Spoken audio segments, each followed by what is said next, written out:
Hello guys, welcome to my channel. Today we are going to see how to install the CldFlt service failed to start on your Windows 10 or Windows 11 computer. So that stands for the Windows Cloud Files Mini Filters Drivers, which is a Windows system file located in the System32 driver folder.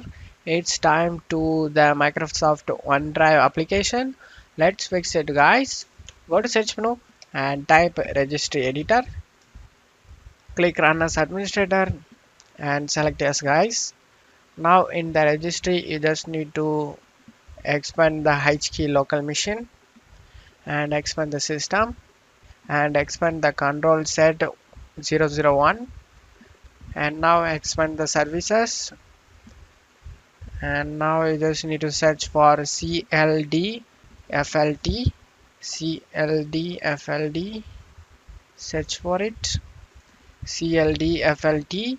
On right side you just need to double click on the start and now change this value data to 4 and select OK.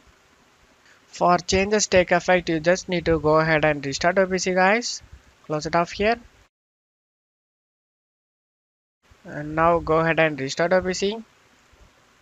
After restarting your PC, hopefully your problem resolved, guys. If you're still having problem, then you just need to go to search menu and type cmd. Click run as administrator and select yes, guys. Now in the command prompt window, you just need to check my video description for this command used in my video. Copy it.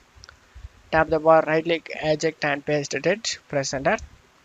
This is file checking utility scan, guys. This will help you to fix corrupted files in your computer. Being system scan, this process will take some time. Being verification based of system scan, this verification 1% need to get 100%, guys. So kindly please wait until this 100% done. After getting done, you just need to go ahead and copy the second command and paste it, guys. The second command also need to get 100% done. After finishing both commands, go ahead and restart your PC. After restarting your PC, hopefully your issue has been resolved. That's it for today's video, guys. Give me a like and subscribe. Thank you.